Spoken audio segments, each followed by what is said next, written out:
Belakangan, Munarman mengusulkan seluruh harta Jokowi harus segera disita untuk menutupi hutang Indonesia yang berjumlah 8.909 triliun rupiah.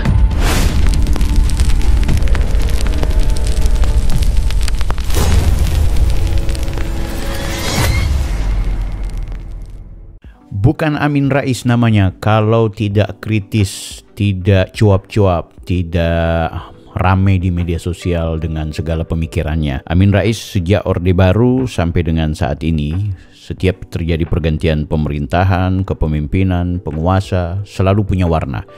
Kita harus salut dan menghormati cara-cara berpikir beliau untuk kemudian mengajak kritisisme terhadap bangsa ini untuk bisa melihat sejauh mana aktivitas yang dilakukan oleh para penguasa.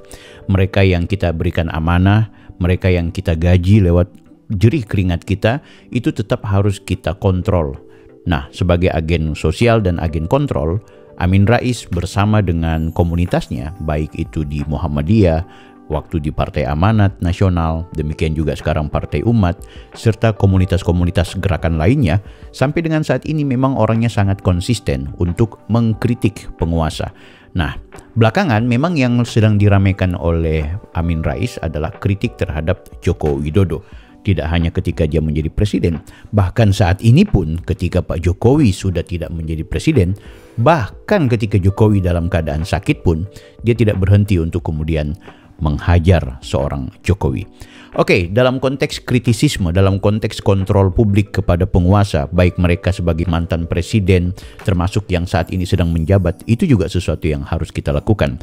Tapi persoalannya banyak yang offside yang dilakukan oleh Amin Rais. Kita nggak usah ke belakang, kita bicara hari ini. Ada satu video yang belum lama dia upload, itu kemudian dia menceritakan 13 hal yang dia anggap adalah dosa dan juga kesalahan, serta hal-hal yang membuat seorang Jokowi ini putus asa. Nah, 13 hal ini menurutku perlu kita kritisi juga. Jangan sampai ini adalah fitnah, jangan sampai juga ini hanya sekedar penggiringan opini. Dan kalau perlu, mari kita bantah. Sebelum kita lanjut ke videonya, saya mau mengajak kepada Anda semua jangan lupa untuk like, comment, subscribe. Anda bisa berselancar di video-video saya. Saya Bang Bill, Anda bisa melihat bahwa video-video saya fokus bicara soal politik belakangan. Dan memang belakangan juga aku lebih senang berbicara tentang Pak Jokowi, mengingat beliau adalah mantan presiden yang sampai dengan saat ini masih dibicarakan. Baik dari sisi negatifnya, ada juga yang kemudian memberikan apresiasi kepada beliau. Dan tentu saya adalah bagian dari komunitas YouTuber Nusantara, sebuah komunitas YouTuber yang berangkat secara organik. Memang belakangan YouTuber Nusantara lebih memberikan apresiasi kepada pemerintahan Prabowo Gibran, sekaligus juga menepis hoaks-hoaks yang sering muncul ketika kemudian mendiskreditkan seorang mantan presiden, yaitu Bapak Joko Widodo. Baik guys, tanpa berlama-lama langsung kita tonton videonya sekaligus kita react. Menurut saya ada sekitar 13 masalah yang melilit Jokowi. Dan lilitan masalah itu lebih kencang dari lilitan ular sanca. Pertama, isu ijazah palsu. Mau jungkir balik seperti akrobat di sirkus politik Indonesia, jungkir balik seperti apapun, Jokowi tidak dapat melepaskan diri dari tudingan ijazah palsu. Dan memang ijazahnya palsu. Kepalsuan ijazahnya itu tulen. Ini masalah pertama. Kedua, oke guys, kita langsung bahas dulu ya soal ijazah ini. Pertama, sampai dengan saat ini tidak ada yang bisa memastikan apakah ijazahnya Pak Jokowi itu palsu menyesuaikan dengan hasil temuannya Rismond dan kawan-kawan. Semua sudah terbantah. Dari sisi mana? Coba Anda bisa tulis di kolom komentar apa hal-hal yang menurut Anda sehingga membuat benarlah ijazahnya Pak Jokowi itu palsu. Tentu yang paling pertama adalah Pak Jokowi sendiri secara personal tidak pernah menunjukkan ijazahnya. Karena buat apa beliau menunjukkan? Sedangkan beliau melaporkan atau mencalonkan diri ke KPU, ya itu kan ijazah nggak perlu diperlihatkan gitu. Karena memang ijazah bagian dari sesuatu yang sifatnya dikecualikan. Oke, nah yang kedua, Pak Jokowi pernah digugat soal ijazahnya sehingga kemudian membuat ada 2 orang masuk penjara. Nah, sehingga memang kisru ijazah palsu ini tetap berkelanjutan. Nah, yang ketiga adalah temuan para ahli yang belakangan ahli ini menurutku ya kebanyakannya lebih ke ahli gibah, ahli fitnah ketimbang kemudian memberikan penjelasan yang jauh lebih rasional dan membuktikan bahwa temuan mereka itu benar. Misalnya soal apa? Soal font Times New Roman. Benar di tahun 80-an sudah ada font Times New Roman tersebut, ya kan? Yang digugat atau yang dianggap oleh Rismond dan kawan-kawan bahwa belum ada Times New Roman di era 80-an. Padahal kita sudah ketahui bersama di tahun 60-an saja banyak buku-buku dan juga percetakan-percetakan yang sudah mencetak font-font yang berkaitan dengan font Times New Roman. Artinya seharusnya dia sepakati itu. Nah, yang kedua adalah soal font Times New Roman ini ya. Ketika Rismond menolak ada ijazahnya Pak Jokowi yang menggunakan font Times New Roman di tahun 85, tapi dia membenarkan ada formulirnya Pak Jokowi ketika kemudian melingkari sarjana muda itu. Ketika dia benarkan itu adalah sebuah formulir yang ada di UGM, dia lupa bahwa formulir tersebut juga menggunakan font Times New Roman. Jadi bagaimana mungkin kemudian dia bilang ijazah font Times New Roman itu sudah tidak ada di era 80-an.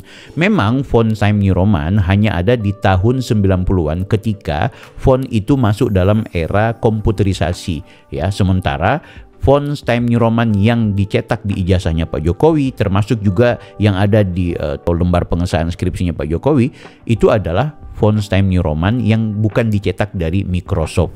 Itu guys. Jadi sebenarnya sudah terbantah. Dari sisi apa lagi? Dari sisi kesejarahan, dari sisi Profesor Sumitro, dari semua sudah terbantahkan.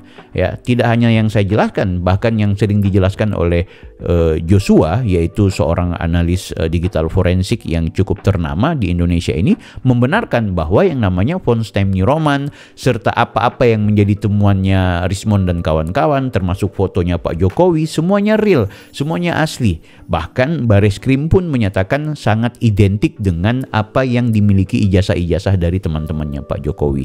Mereka mencari pembenaran dari sisi ini, sisi itu. Gagal di soal ijazah, mereka lari ke soal KKN. Semua sudah terbantahkan. Gagal di soal KKN, mereka bahas soal koran kedaulatan rakyat yang dipalsukan oleh Bareskrim. Padahal memang koran itu koran real dan mereka sendiri yang temukan itu di Perpustakaan Yogyakarta. Jadi dari sisi mana yang dimaksud dengan ijazah palsunya Pak Jokowi? Mereka bilang bahwa ijazahnya Pak Jokowi ternyata dicetak tahun 2012 itu di Jakarta, tepatnya di Pasar Pramuka. Terus bagaimana ketika Pak Jokowi mendaftarkan diri sebagai calon wali kota Solo baik di periode pertama dan juga di periode kedua yang menggunakan identitas sebagai seorang insinyur kehutanan? Itu kan menggunakan ijazah UGM juga, yang tidak mungkin KPU akan menulis nama seorang Jokowi menjadi Jokowi semata tanpa ada insinyurnya kalau tidak kemudian diberikan ijazah legalisir dari UGM. Dari sisi-sisi ini sebenarnya semua sudah terbantahkan. Tapi sangat disayangkan, ijazah palsu tetap bergulir karena mereka yang merasa bahwa ijazahnya Pak Jokowi itu palsu tidak mau menerima perspektif dari kelompok lain dan tidak mau memahami logika yang paling sederhana, yaitu logika bahwa Pak Jokowi adalah orang yang diluluskan oleh UGM dan oleh UGM itu sendiri menyatakan bahwa Pak Jokowi lulus serta memiliki ijazah asli. Jadi masalah ijazah palsu Pak Amin Rais semuanya dipatahkan. Yang kedua, Presiden Prabowo sampai sekarang belum menjenguk Jokowi. Hal ini membuat makin ciut nyali Jokowi. Ketiga, tidak ada. Oke. Kalau masalah Pak Prabowo tidak datang ke tempatnya Pak Jokowi, Mas Gibran aja kalau nggak libur ya nggak datang. Logikanya kan seperti itu. Lah ini presiden yang sedang sibuk dengan segala aktivitasnya, yang sedang keluar negeri kemana-mana dan juga sedang mengurusi banyak hal. Buat apa kemudian harus mendatangi Pak Jokowi? Itu satu hal yang jangan dilupakan. Kalaupun kemudian Pak Prabowo membutuhkan Pak Jokowi, beliau tinggal mengundang saja ke istana seperti yang sering dilakukan. Hal itu sesuatu yang tidak bisa dijadikan sebagai sesuatu yang dianggap bahwa Pak Jokowi mengalami penurunan, atau Pak Jokowi tidak lagi dihormati, atau Pak Jokowi disebut oleh Amin Rais putus asa. Aku kira itu pendapat yang logika bermasalah. Menurutku demikian. Ketiga, lagi para menteri berduyun-duyun sowan ke Solo seperti dulu, kecuali 2 menteri penjilat, Pratekno dan Muhadjir Effendi. Keempat, ya sama dengan Pak Prabowo lah, menteri-menteri kan lagi pada sibuk. Tapi apapun itu, 2 menteri itu walaupun Anda bilang penjilat atau apa semua kan juga 2 menteri yang berkunjung ke Pak Jokowi. Yang lain kan menteri-menteri lagi sibuk Pak. Apa masalahnya gitu? ya kan? Dan aku juga berpikir bisa saja Pak Jokowi menyarankan para menteri tidak perlu datang ke rumah lagi. Itu karena Pak Jokowi sangat menghormati opini publik. Jangan sampai kemudian dibaca A, B, C, D. Tapi bukan berarti Pak Jokowi tidak koordinatif, bukan berarti Pak Jokowi putus silaturahmi dengan siapapun, termasuk menteri-menteri. Dan itu bukan sesuatu yang buruk, ya kan? Itu justru melambangkan bahwa Pak Jokowi itu diberikan kebebasan privasinya, walaupun kemudian masih banyak publik yang tetap mengunjungi rumahnya. Aku pikir itu, Pak. Rombongan demi rombongan yang dulu setiap hari ngantri mau berfoto ria atau berselfie ria dengan Jokowi, bisa dikatakan sudah tidak ada lagi. Faktanya, Pak Amin saya sarankan tonton di Solo Times deh. Banyak sekali orang-orang yang sering datang bahkan di saat Pak Jokowi sakit. Orang datang Pak Amin Rais. Aku kira ini adalah kurang bergaulnya Amin Rais untuk kemudian membaca informasi-informasi dari secara update ya dari video-video yang merekam aktivitas di rumahnya Pak Jokowi. Masih banyak sampai dengan hari ini pun masih banyak, dan orang-orang tahu kok Pak Jokowi dalam keadaan sakit. Mereka bersyukur kalau kemudian Pak Jokowi bisa keluar dengan situasi dan kondisinya. Tapi mereka juga kadang-kadang sudah merasa nikmat bisa berpose di depan rumahnya Pak Jokowi, dan itu terlihat keramaian setiap hari masih ada. Boleh Pak Amin Rais ya? Nah, mungkin rombongan itu bisa alami, bisa juga settingan, kita tidak tahu. Kelima, kasus hukum anak dan menantunya saya kira juga mengganggu berat Jokowi. Kalau kasus-kasus hukum mereka akhirnya diproses hukum, habislah kemuliaan keluarga Jokowi.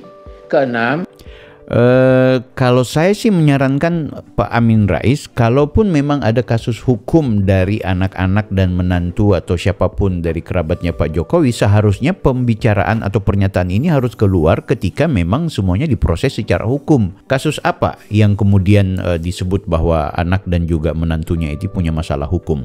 Ada bunyi-bunyian soal ada izin tambang dan lain-lain sebagainya dikaitkan dengan ini Bobi Nasution atau atas nama istrinya Bobi, atau apalagi Fufu Fafa miliknya Gibran, atau kasus apa? Kaisang dalam konteks apa ini? Coba silahkan tunjukkan, ada nggak dari semua isu-isu itu semuanya sudah masuk ke meja hijau atau semuanya memang sudah dilaporkan secara konstitusional?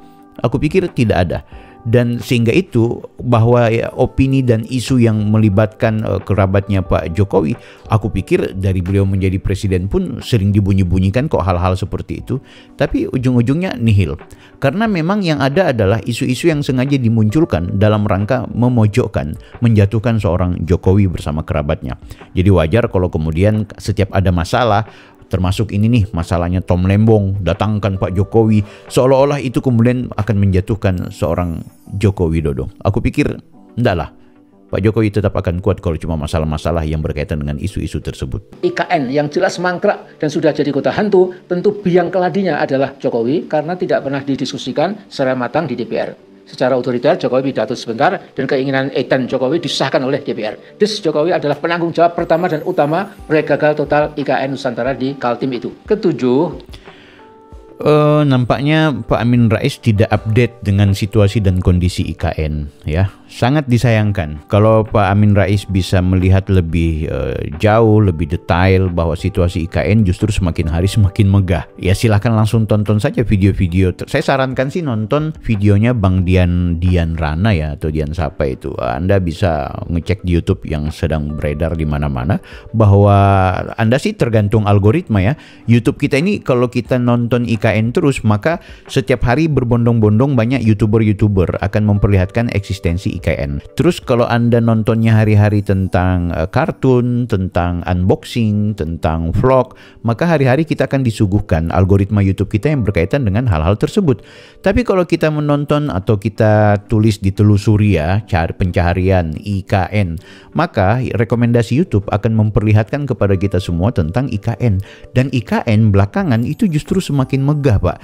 Bukan tidak ada berpenghuni dan bukan dibilang sebagai proyek mangkrak, malah semakin kesana semakin terlihat banyak pembangunan-pembangunan yang sedang berjalan. Front anti Jokowi di medsos telah menjadikan Jokowi bulan-bulanan pelecehan dan penghinaan Jokowi sekeluarga. Juga puluhan lagu bernada sinis dan sarkastik tidak pernah surut. Pokok tema lagu-lagu itu seolah Jokowi dan anak-anaknya sudah jadi sampah sosial politik bangsa Indonesia. Kedelapan, Soal itu aku kira Pak Jokowi memang sejak beliau jadi wali kota Solo, jadi gubernur, jadi presiden di periode pertama, periode kedua, sudah langganan Pak dengan pelecehan, dengan penghinaan.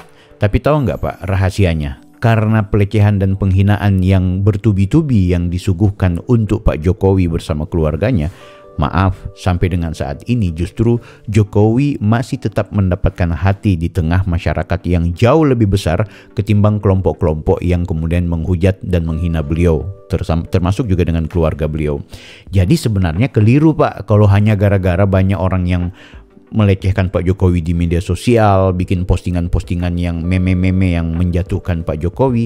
Enggak kok, sedangkan Pak Amin Rais aja banyak meme-memenya yang buruk, tapi tetap bagi pengikutnya Pak Amin Rais kan Anda tetap mendapatkan perhatian, dipuji-puji, dibela-bela. Itu biasa aja Pak. Setiap tokoh aku yakin dan percaya akan mendapatkan momentum seperti itu.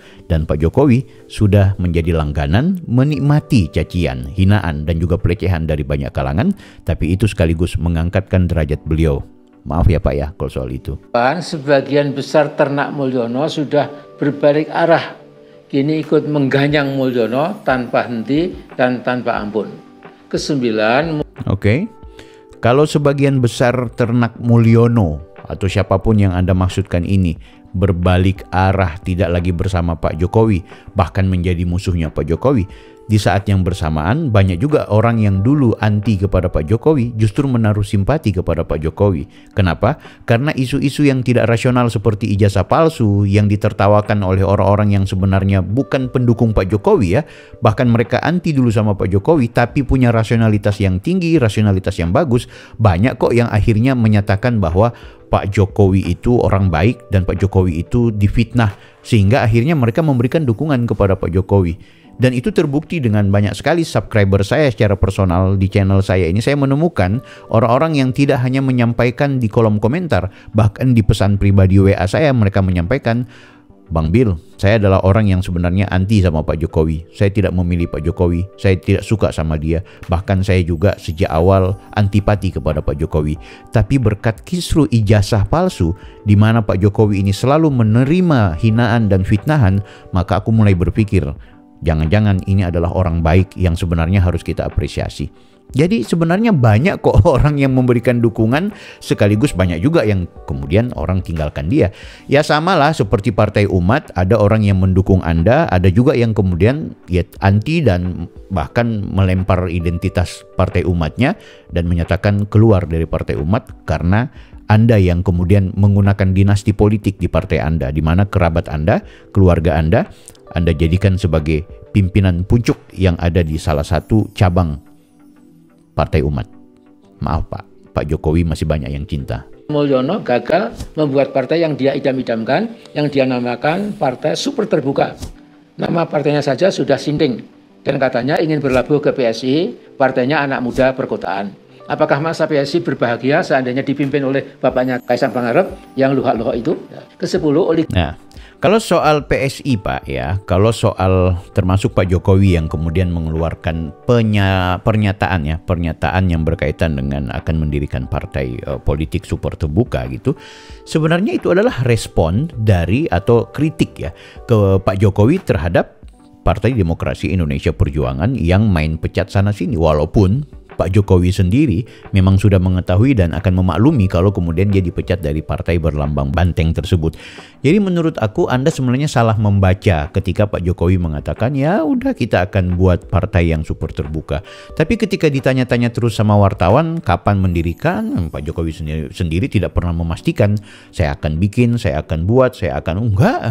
Kan tidak ada. Dia cuma ya tunggu saja nanti seperti apa. Dan ketika ini dianggap oleh Partai Solidaritas Indonesia yang sejak awal selalu menjadikan Pak Jokowi sebagai patron, maka mereka memanfaatkan ini sebagai sebuah simbol-simbol perjuangan. Simbol-simbolnya itu seperti apa? Pertama, dengan mengagendakan sistem penerimaan calon ketua umumnya dengan proses pemilihan yang lebih terbuka. Ya, ini tentu merespon apa yang disampaikan oleh Pak Jokowi, karena PSI sendiri adalah sebuah partai yang sering teriak tentang Jokowisme. Artinya apa yang kemudian menjadi gagasan sesederhana dan juga sekecil apapun di mata Pak Amin Rais, tapi bagi PSI semua perspektifnya Pak Jokowi itu adalah sesuatu yang besar, ide yang brilian.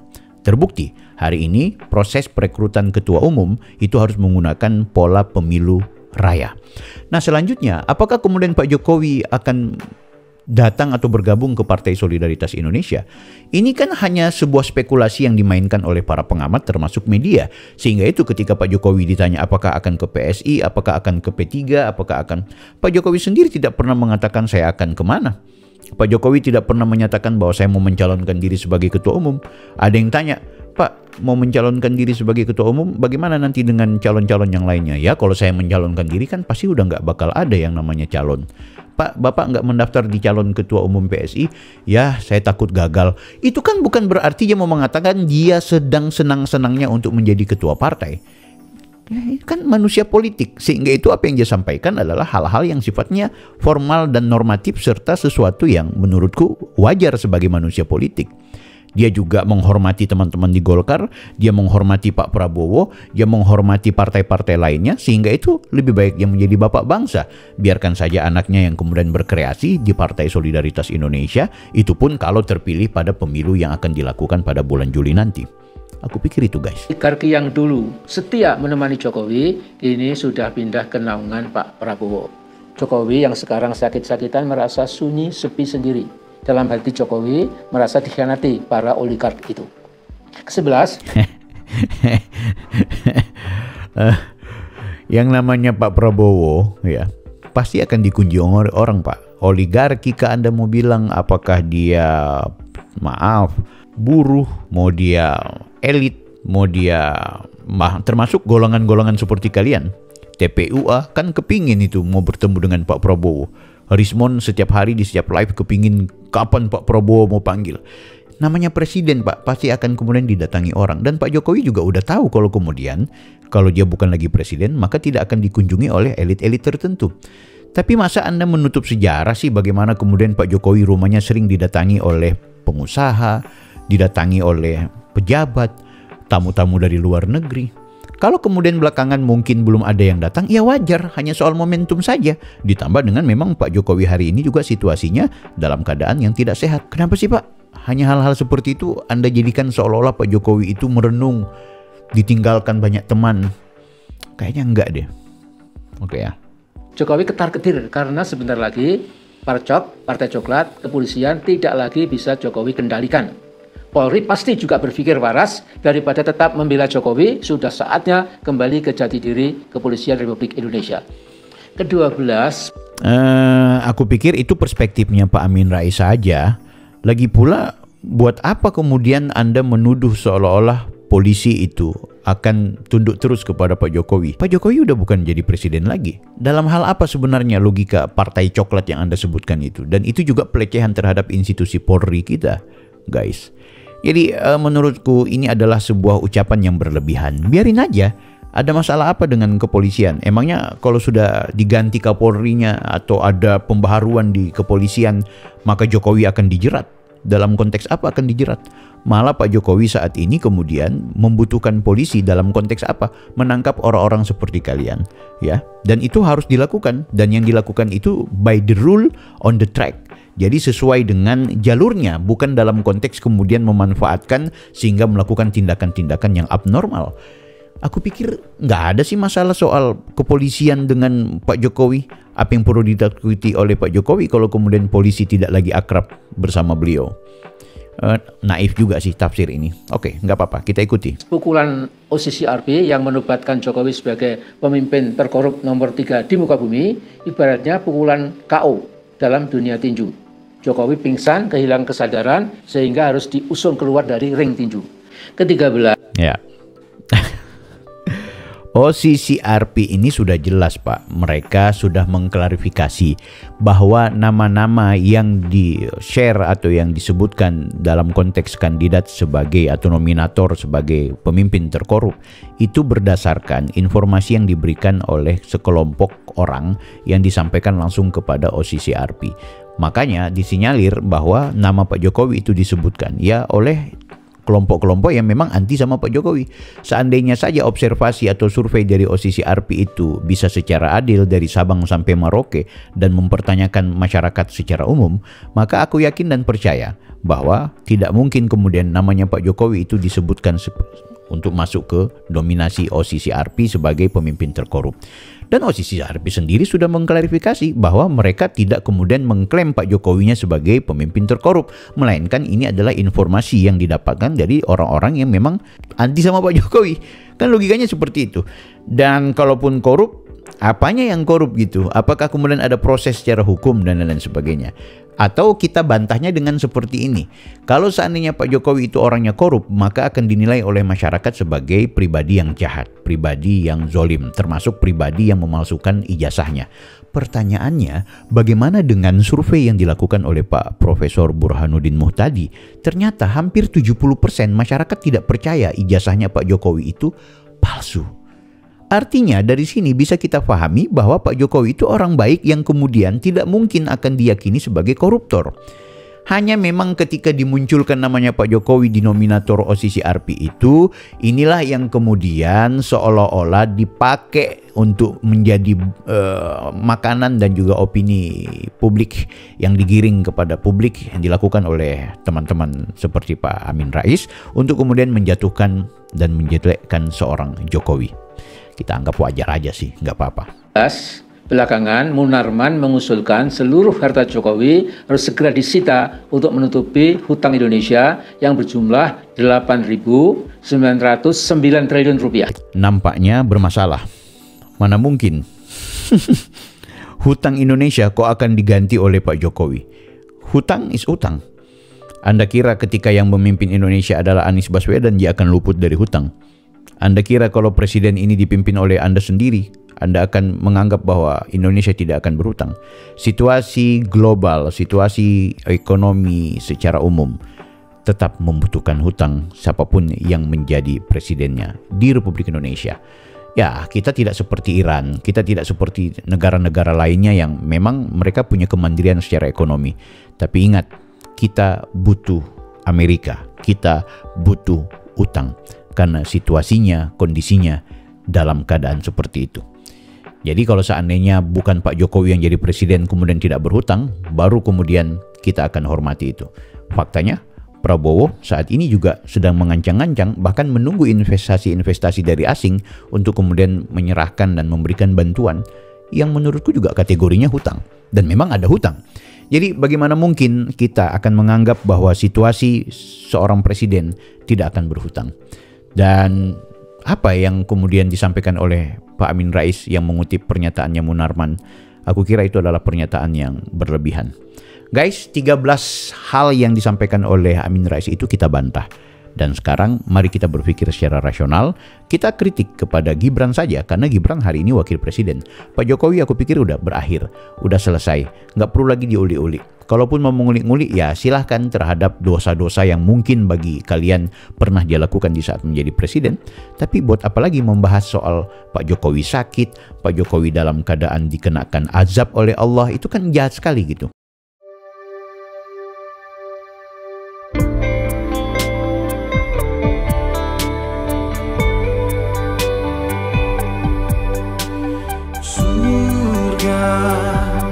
Jalannya ada di dunia. Setelah meninggal dunia tak ada lagi kesempatan untuk bertakwa. La ilaha illallah, lafaz